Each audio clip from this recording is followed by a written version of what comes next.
Dear friends in Christ. In today's Gospel, Jesus tells us a simple but powerful parable. Two men went up to the temple to pray. One was a Pharisee, respected and admired by society. The other was a tax collector, someone people considered a sinner and a traitor. Both came to pray, but their hearts were very different. The Pharisee stood confidently and prayed about himself. He thanked God that he was not like other people, thieves, sinners, or even like the tax collector standing nearby. He listed his good deeds and religious practices. In his prayer, there was pride and comparison. The tax collector, however, stood at a distance. He could not even lift his eyes to heaven. Beating his breast, he simply prayed, "God, have mercy on me, a sinner." There was no excuse, no comparison, no pride, only a humble and honest heart. And Jesus tells us something surprising: it was the tax collector who went home justified before God, not the Pharisee. Why? Because God does not measure us by how we compare with others. He looks at our hearts. A humble heart that knows its need for mercy is always close to God. The wisdom of the Desert Fathers echoes this truth. A monk once saw another monk fall into sin and secretly felt superior. Later, while he was praying, he heard a question deep in his heart: "Which one of you died for the sins of the world?"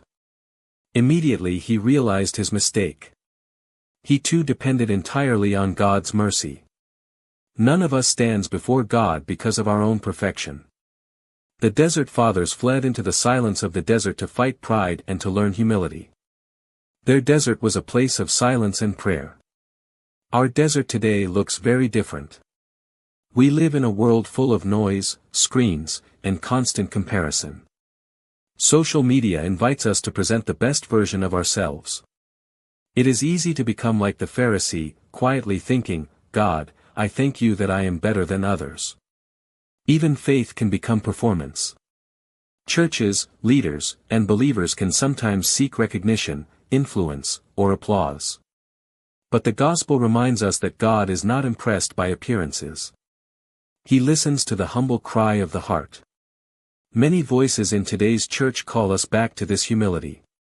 Pope Francis often reminds us that humility is the gateway to all virtues. It keeps us grounded in truth. We are loved by God, but we are also fragile and always in need of grace. Christian teachers like Tim Keller and John Piper have often spoken about this same truth: everything we have is a gift from God.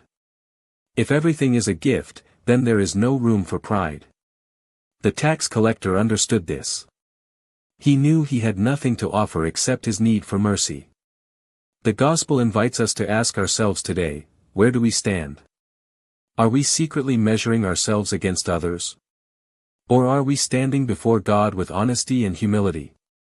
True humility is not thinking badly about ourselves. It is simply recognizing that everything we have comes from God. Our talents, our faith, our opportunities, our forgiveness, all of it is grace. So how can we live the prayer of the tax collector in our daily lives today? We can begin by ending each day with a simple prayer: "Lord, have mercy on me, a sinner." Not a list of achievements, but a humble recognition of our need for God. When we see others succeed, instead of comparing ourselves with them, we can quietly bless them and thank God for their gifts. We can serve without seeking attention, visiting someone who is lonely, listening to someone who needs comfort, forgiving someone who has hurt us. Whether we are leaders, parents, teachers, priests, or professionals, we can choose the path of humility.